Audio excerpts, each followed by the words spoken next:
Assalamualaikum warahmatullahi wabarakatuh. USM News kembali hadir menjumpai Anda. Beragam informasi menarik akan kami sajikan untuk Anda selama 30 menit ke depan. Bersama saya Pandu Chandra dan berikut USM News selengkapnya.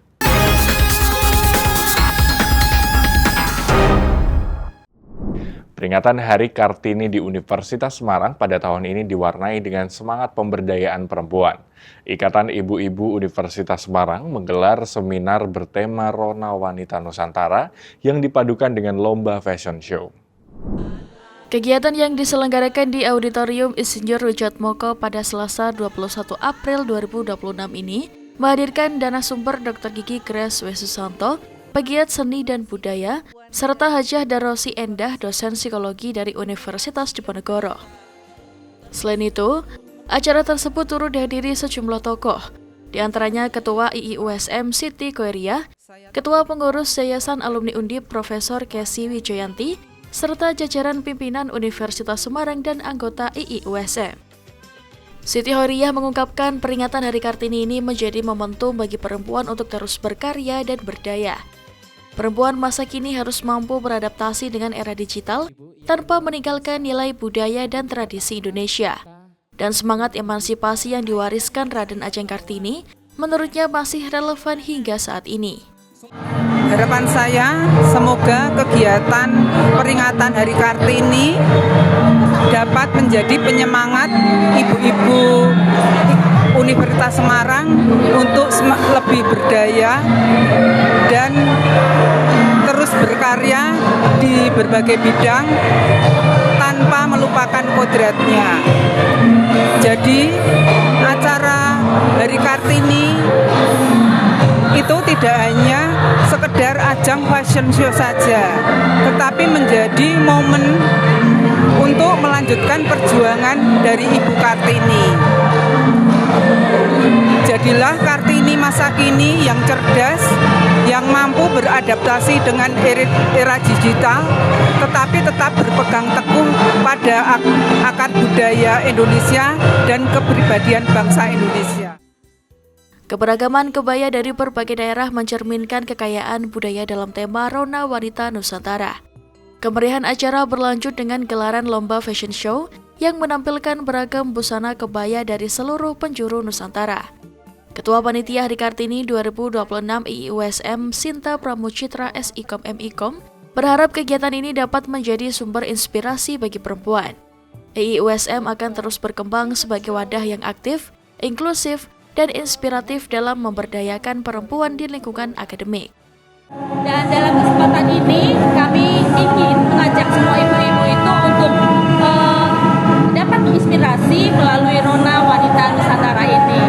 Dan kalau dibilang persiapan kami cukup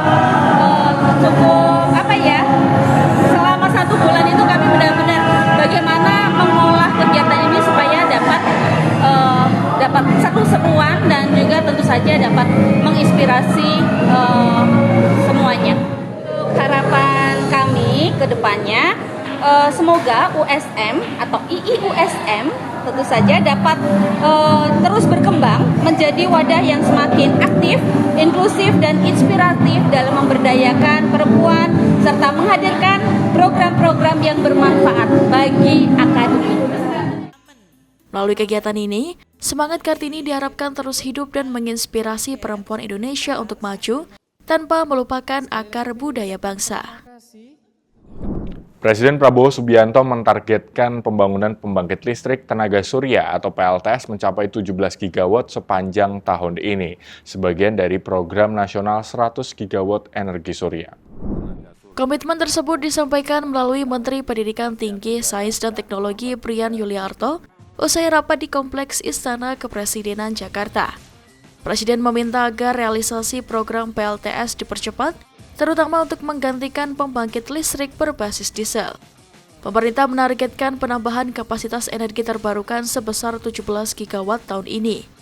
Dari jumlah tersebut, sekitar 10 gigawatt berasal dari pengurangan pembangkit listrik tenaga diesel, sementara 7 gigawatt lainnya merupakan tambahan kapasitas baru PLTS. Brian Yuliarto menyebut, target tersebut merupakan hasil perhitungan bersama sejumlah pihak, termasuk Kementerian Energi dan Sumber Daya Mineral, perusahaan listrik negara atau PLN, serta para ahli dari perguruan tinggi. Dan secara teknis, pelaksanaan dan penentuan lokasi pembangunan PLTS akan ditangani oleh PLN sebagai pelaksana utama program.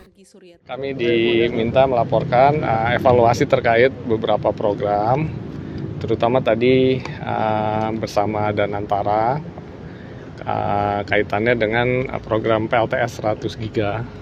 Jadi Bapak Presiden menanyakan perkembangannya dan meminta agar itu dipercepat, terutama untuk yang diesel.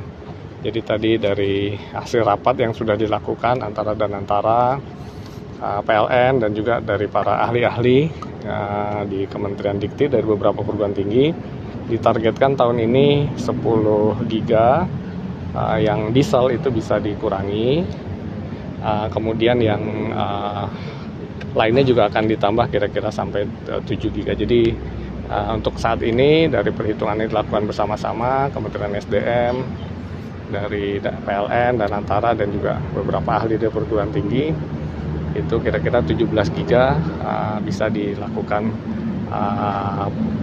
instalasi PLTS. Melalui percepatan ini, Indonesia tidak hanya mengejar target kapasitas energi terbarukan, tetapi juga memperkuat posisinya dalam transformasi energi bersih di kawasan. Langkah ini diharapkan mampu mengurangi ketergantungan pada energi fosil, sekaligus mendorong pemanfaatan energi ramah lingkungan secara lebih luas di tanah air. Pemerintah Kabupaten Blora mengerahkan 6 ekskavator guna menormalisasi sungai-sungai yang ada di Kecamatan Cepu. Hal ini dilakukan agar setiap musim penghujan tidak terjadi banjir kembali. Saat melakukan peninjauan pengerukan sungai di Kecamatan Cepu, Wakil Bupati Blora Sri Setiorini akan terus berupaya normalisasikan sungai setiap tahun. Sebanyak 6 ekskavator diterjunkan dari DPU PR Blora dan Balai Besar Wilayah Sungai atau BBWS Pamali Juwana. Pasalnya, pada Minggu malam kemarin sejumlah 5 kelurahan di Kecamatan Cepu terdampak banjir.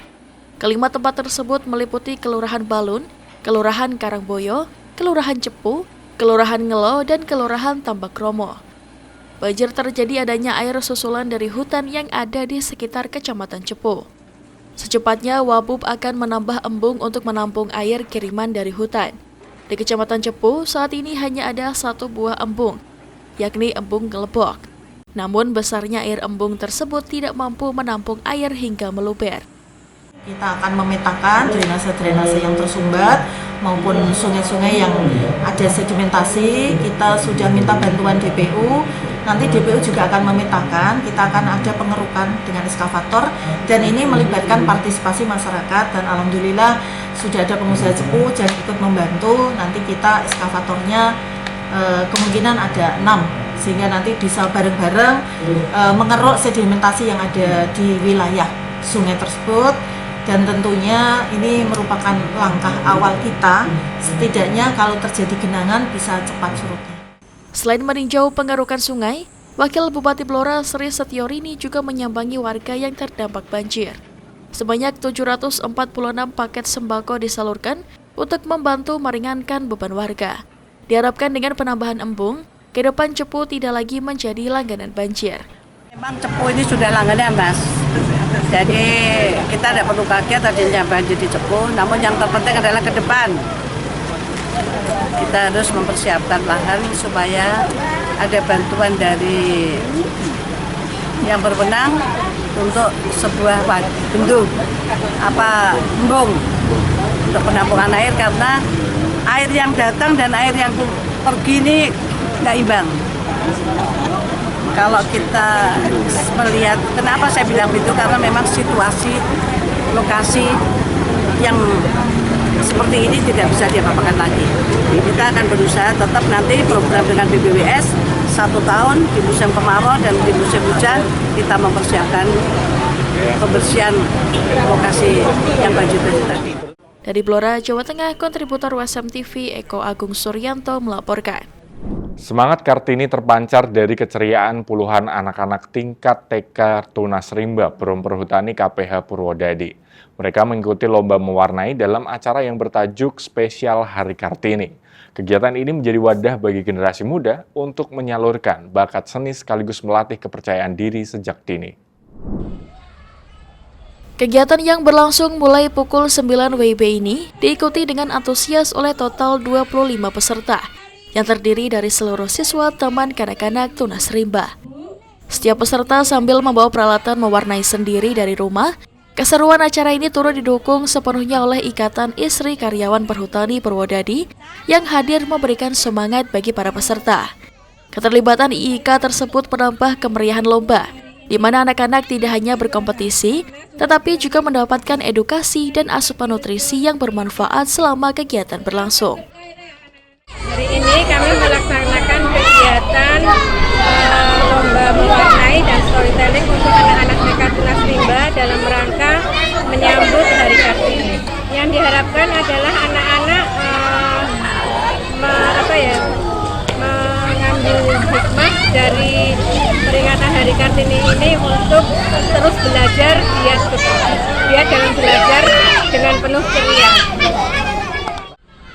Lomba ini diadakan dalam rangka menjelang Hari Kartini agar anak-anak lebih mengenal tokoh Ibu Kartini. Event ini akan menjadi agenda tahunan oleh ibu-ibu IIK Perum Perhutani Purwodadi dan memberikan pengalaman baru bagi anak-anak yang datang mengikuti lomba mewarnai Ibu Kartini. Anak-anak sedang melakukan kegiatan lomba mewarnai dalam rangka Hari Kartini. Harapannya semoga kedepannya anak-anak menjadi lebih semangat lagi untuk belajar dan menjadi anak yang berprestasi. Sebagai bentuk apresiasi, para peserta mendapatkan berupa piala, susu, dan snack. Lomba anak-anak ini memberikan kesan belajar sambil bermain yang menyenangkan, di mana imajinasi anak-anak bebas dituangkan dalam paduan warna yang kreatif. Ribuan umat dan pecinta budaya Tionghoa memadati kawasan Kelenteng Hian Tiang Siang Ti, Welahan, Kabupaten Jepara, Jawa Tengah, dalam perayaan Hari Ulang Tahun Dewa Obat Paduka Yang Mulia Kong Cho Hian Tiang Siang Ti.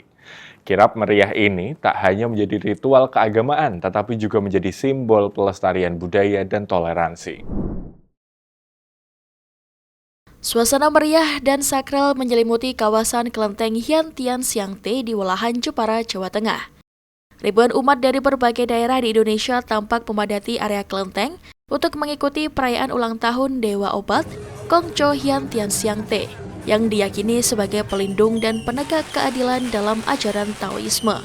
Sejak siang hari, aroma dupa memenuhi udara, berpadu dengan dentuman tambur dan atraksi barongsai yang mengiringi jalannya kirap. Tahun ini, perayaan semakin semarak dengan keikutsertaan 32 kelenteng dan bio dari berbagai kota seperti Padang, Semarang, Kudus, hingga Malang. Kirap berlangsung hikmat sekaligus meriah, arak-arakan tandu dewa, barongsai, serta kesenian tradisional lainnya menyusuri jalanan Welahan, disambut antusias warga yang memadati sepanjang rute. Dalam tradisi Taoisme, Hian Tiang Siang Te dikenal sebagai Kaisar Langit Utara, yang dipercaya memiliki kekuatan mengusir kejahatan dan memberikan perlindungan. Tak heran jika perayaan ulang tahunnya selalu digelar besar, terlebih di Welahan yang menjadi salah satu pusat peribadatan penting di Jawa Tengah. Selain nilai spiritual, kirap ini juga menjadi ruang pelestarian budaya Tionghoa yang terus hidup di tengah masyarakat modern. Perpaduan antara ritual keagamaan dan atraksi budaya menjadikan perayaan ini sebagai daya tarik tersendiri. Maknanya sebenarnya adalah kita ini memperingati untuk hari ulang tahunnya Paduka Yang Mulia Kong Cho Hian Tiang Siang Te Welahan ini, dan bagi kita sendiri sebenarnya ini kirap ini sebagai dianggap sebagai kayak acara tolak balak gitu. Dalam arti masyarakat di sini sudah menerima tradisi ini dan menganggapnya adalah sebagai acara kirap tolak balak.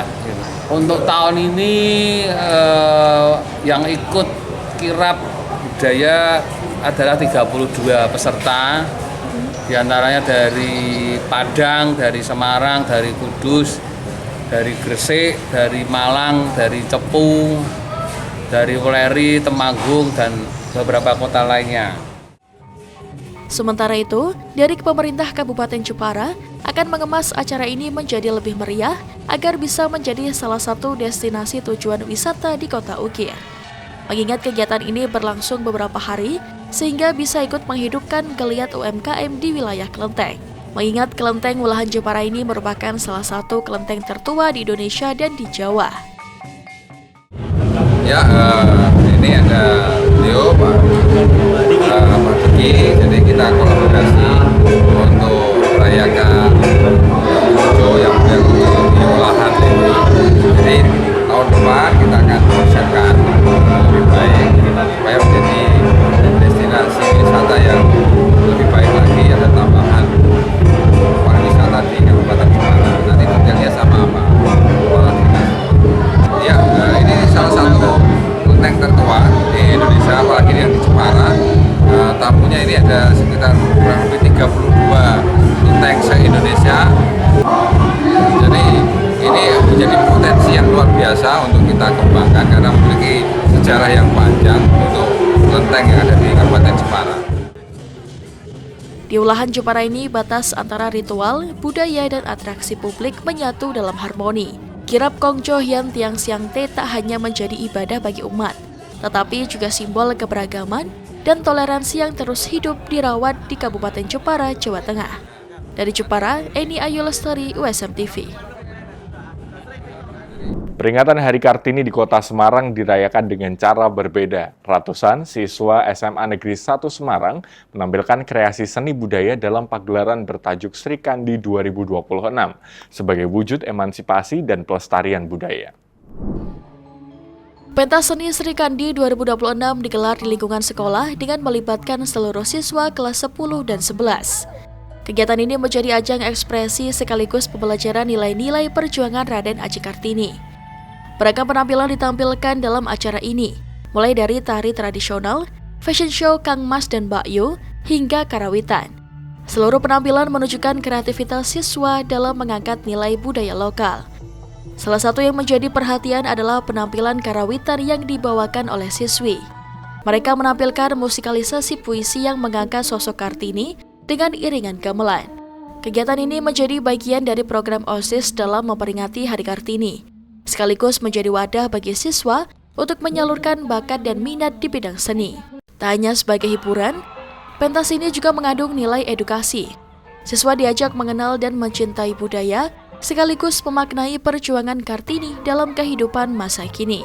Semangat yang diusung adalah menumbuhkan pola pikir besar, disiplin, dan kerja keras di kalangan generasi muda. Nilai-nilai tersebut dianggap relevan dengan perjuangan Kartini. Melalui kegiatan ini, siswa diharapkan mampu meneladani semangat emansipasi dan terus berkarya, sekaligus menunjukkan bahwa peran perempuan dalam berkarya dan berprestasi semakin setara di berbagai bidang. Di acara SKD Semansa Kartini Day dengan tema Sri Kandiva 2026 ini menjadi bagian dari program anak-anak, terutama OSIS untuk memperingati Hari Kartini 21 April. Dan mereka memiliki banyak kegiatan, lomba-lomba, dan salah satunya juga pensi ini adalah bagian penting untuk ekspresi mereka memeriahkan Kartini. Ya, dari performance yang ada tari, ada karawitan. Karawitan tadi termasuk juga lagu Indonesia Raya dan Kartini juga dinyanyikan, diiringi dalam tradisi gamelan atau musik gamelan. Selanjutnya nanti juga ada catwalk anak-anak Kang Mas dan Mbak Yu, dilanjutkan juga ada drama dan beberapa yang lain yang nanti akan tampil juga. Sementara itu, salah satu peserta karawitan Ida Ayu Made Kaira mengaku bangga dapat tampil memainkan kendang dalam momentum tersebut. Meskipun baru pertama kali mencoba memainkannya, ia tetap melatih kemampuannya selama 2 pekan dan membuatnya percaya diri tampil di depan penonton. Oke, jadi tadi saya waktu Semansa Kartini Day 2026, saya memainkan kendang di karawitan. Mungkin kalau awal-awal itu pasti kesulitan pasti ada, tapi seiring berjalannya waktu dengan latihan terus, lama-lama pasti bisa. Kurang lebih untuk persiapannya sendiri itu 2 minggu. Belum, sebelumnya saya belum pernah pegang kendang, biasanya saya itu pegang demung atau enggak peking, tapi sekarang waktu Kartini saya mencoba untuk hal baru yaitu kendang. Mungkin lebih ke gak bunyinya ya, karena kan itu kendang kan kayak ada teknik untuk pukulnya gitu, jadi gak sembarangan nabi. Gitu, Kak. Hana Nurifa melaporkan dari kota Semarang, Jawa Tengah. Pemirsa, untuk pertama kalinya makanan Indonesia bisa dibeli di tengah-tengah area turis Times Square di kota New York. Sebuah kios kuliner bernama Jakarta Munch baru-baru ini dibuka di food court Urban Hawker berdampingan dengan makanan dari Korea, Singapura, dan Malaysia. Dan berikut liputan VOA New York. Informasi ini sekaligus menutup perjumpaan kita di hari ini. Saksikan terus USM News hanya di USM TV. Saya Pandu Chandra dan seluruh kru yang bertugas pamit undur diri. Terima kasih. Wassalamualaikum warahmatullahi wabarakatuh. Pemirsa, kuliner Indonesia kembali hadir di kota New York. Kali ini lokasinya sangat strategis, yaitu di 50th Street, yang 2 blok ke kanan sudah ada Times Square dan 1 blok ke kiri sudah ada Rockefeller Center, tempat di mana seluruh turis-turis seluruh dunia itu hadir di kota New York. Dan bagaimana makanan Indonesia yang dijual di sini dan menu apa saja yang ada di sini, kita lihat aja. Yuk.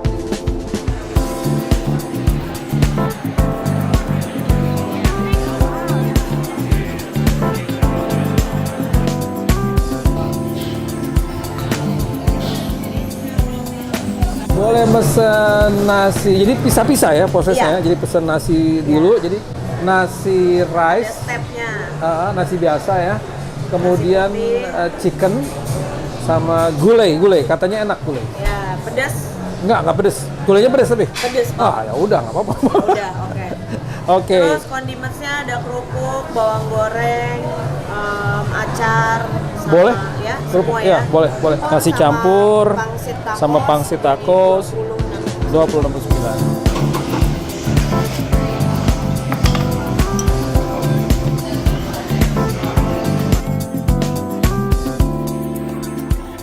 Baru berapa hari buka, sudah langsung dapat order banyak dari NBC lagi. Iya. Ada stasiun televisi NBC sebelah sini di Rockefeller ya? Iya, Rockefeller. Jadi gimana tuh mereka datang ke sini? Jadi saya sekarang lagi di Urban Hawker. Jadi memang kita agak pending buat buka karena kekurangan staff sebenarnya. Dan aku masih ngerjain semuanya, dari paperwork, masak, service, delivery, belanja grocery-nya gitu, bahan-bahan buat di sini gitu. Awalnya banget sebenarnya 2020 itu aku mulai Jakarta Munch. Jakarta Munch itu mulai sebagai kayak pop-up gitu. Aku apply khusus pop-up tuh ya untuk Smorgasburg. Kan cuman sebenarnya modal nekat sama iseng doang apply.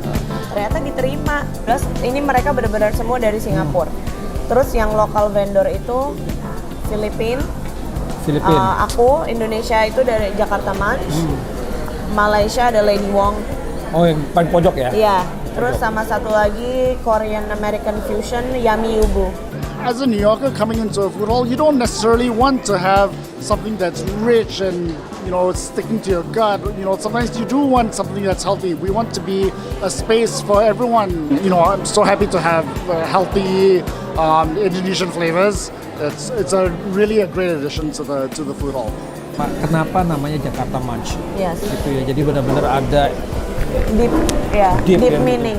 Karena Jakarta where I was born and came from, dan aku pengen orang tuh di Amerika atau di New York tahu ada kota Jakarta, ada negara indah Indonesia.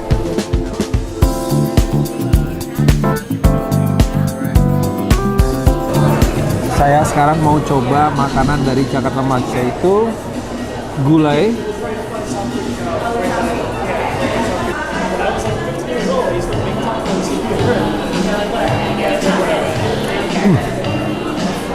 enak banget, agak pedes, tapi justru pedesnya itu bikin enak. Gulai, makan gulai di tengah New York di Manhattan, enak banget. Tara Tama dan Andira Inaya, VOA New York.